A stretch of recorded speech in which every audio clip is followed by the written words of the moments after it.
জাতীয় নির্বাচন নিয়ে এখনো নানা ষড়যন্ত্র চলছে অভিযোগ করে বিএনপির স্থায়ী কমিটির সদস্য ডক্টর এজেডএম জাহিদ হোসেন বলেছেন, জনগণ এখন নির্বাচনমুখী, তাই ধমক দিয়ে ভোট বানচাল করা যাবে না।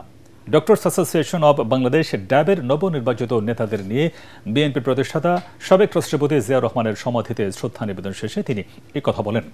ডক্টর জাহিদ বলেন, অবাধ, সুষ্ঠু ও নিরপেক্ষ নির্বাচন হলেই প্রমাণ হবে জনগণ কাদের সাথে আছে।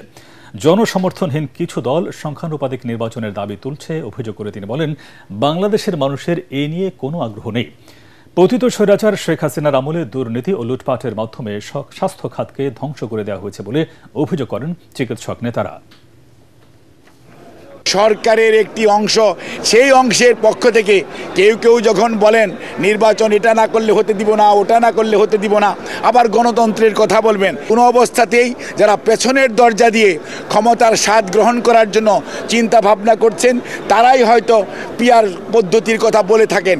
আমাদের এখন দায়িত্ব হচ্ছে সবাইকে সাথে নিয়ে আগামীতে এমন একটি জাতীয় নির্বাচনের পরিবেশ সৃষ্টি করা যেখানে মানুষ নির্বিঘ্নে তার ভোটাধিকার প্রয়োগ করতে পারবে, জনগণ বেছে নেবে তার প্রতিনিধি কে হবে।